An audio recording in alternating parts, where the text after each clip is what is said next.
Were you guys hunting antelopes from the trees? This was a question I was asked by someone I had told I grew up in Ghana. And he wasn't kidding, by the way. He was asking this question in all earnestness, curious whether, like Tarzan, we were hopping from tree to tree, chasing after antelopes. I mean, is that even how people catch antelopes? Well, I told him that no. The only thing I was hunting for as a kid growing up in Ghana was how to get out of the house without my dad noticing. A universal problem you may notice that's shared by kids from all around the world. My friend was not assuming something about privilege. He was assuming something about circumstances. But how often do we associate certain circumstances with privilege and others with underprivilegedness?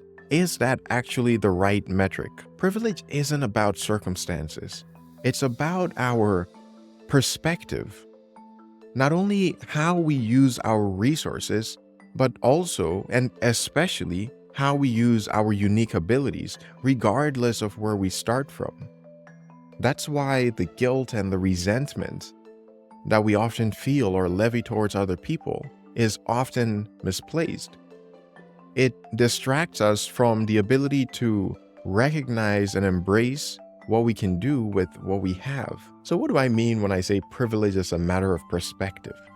Do I mean there aren't people out there who grow up in lives that are so much more comfortable, so replete and rich with resources than others?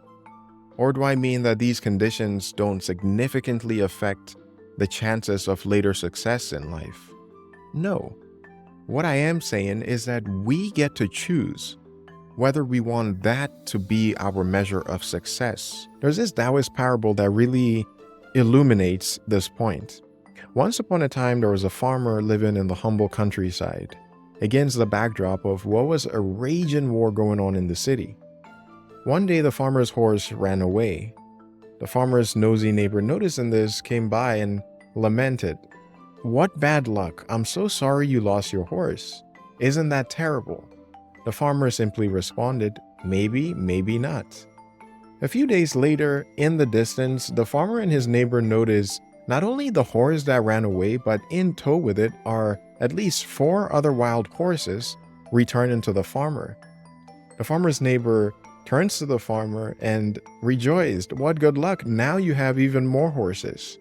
The farmer responded again, "Maybe, maybe not." The farmer's son then tries to tame one of these wild horses. He accidentally falls off, breaking his leg. The farmer's neighbor, noticing this, exclaimed, "I'm so sorry your son lost his leg. Isn't that terrible?" The farmer responded, "Maybe, maybe not." A few days later after this, the war in the city starts to spill over its influence into the countryside. The farmer and his son are approached by the army looking for fresh, strong recruits. But the son is in no position to be recruited. So the army ends up going back empty-handed. The farmer's neighbor comes by again rejoicing. "That is amazing, isn't it, that your son didn't get to go die in this war?" The farmer responded, "Maybe, maybe not." So what is the lesson that we can glean from this parable? Well, simply put, we all have our strengths and our weaknesses, and we get to choose whether we want these to define how privileged or underprivileged we are. Just as the farmer decided not to let these external circumstances to define his situation, to define his internal monologue, we too have that same power. If you're a tall person, for example, you might feel privileged if you're in a concert where you're towering over everybody and you get to see the performance with no obstructions. But if you're in a cramped plane sitting next to a 300-pound gorilla, you're probably not feeling very privileged. And so describes just about every other characteristic we have and every external circumstance we might find ourselves in. It's neither good nor bad, as Shakespeare once observed, but thinking makes it so. And yet, in spite of this ebb and flow of our conditions, we often almost exclusively focus on the benefits, the strengths that other people have, while minimizing our own strengths. And worse, we define ourselves by these perceived weaknesses. So what's wrong with allowing these things to define us?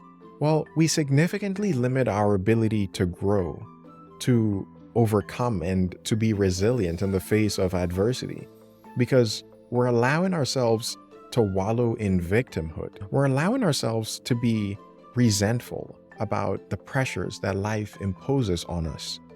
And it's one thing if this resentment was productive, but oftentimes it's counterproductive. It disempowers us from being able to notice, let alone utilize what we do have in overcoming these adversities that we inevitably face during our journey through life. By now, I'm sure some of you are wondering, what about all the people who are living in so much misery through no fault of their own and subjected to so much injustice in life?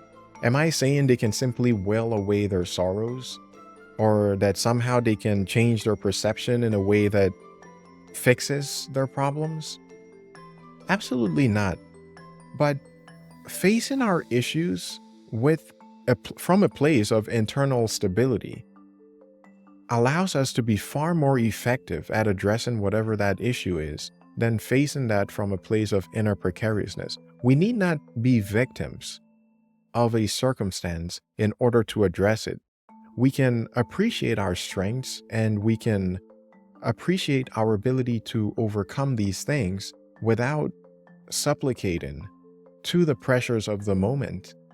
A person like Martin Luther King embodied this idea. For all the injustices that he experienced himself and witnessed other people going through, he never let that to define how powerful he was. He never let that to define his inner monologue, let alone his approach.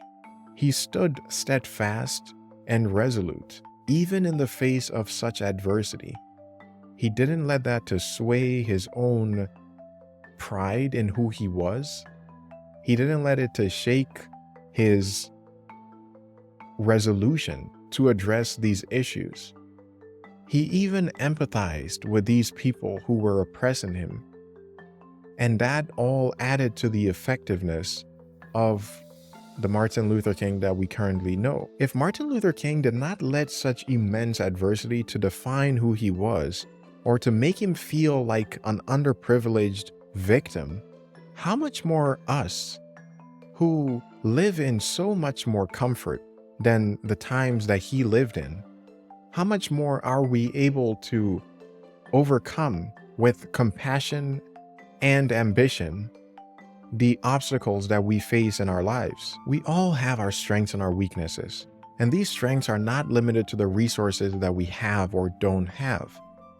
They embody us. They embody every personality trait that we have, every characteristic that we have, whether we're tall, short, strong, fast. We all have something unique about us. If not as a single trait, then as the mixture of traits that make each one of us who we are.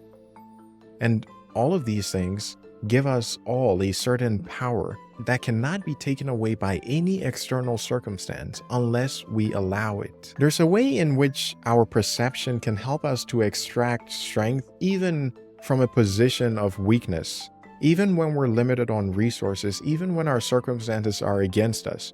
We can use these very weaknesses to supply our strengths, to fuel our strength, or we can let these weaknesses to cripple us and to make us feel as though there is no path forward that doesn't have to do with outside forces changing to our favor. We can choose whether we want our validation to come internally or externally, and that is what determines the effectiveness of the actions that we take, even towards situations that feel so miserable. If we approach these things from a place of external validation where we cannot possibly find power or strengths within ourselves, then we're doomed to failure. But if we approach these very issues from that inner strength, that equanimity that exists regardless, resilient of any external influence around us, we are making it that much more likely to be successful. And even when our actions fail, there's a certain liberation and peace that comes from the knowledge that we did the best with what we had. What more could anyone ask of us? What more could we ask of ourselves? Privilege is neither something to deny nor feel guilty about. It's a tool that allows us to build better lives for ourselves and those around us. And we all have something unique about us, whether it's in our circumstances or within us, that we can leverage to that effect. What is one thing you can do today to create value for yourself, or more importantly, for others, with what you have?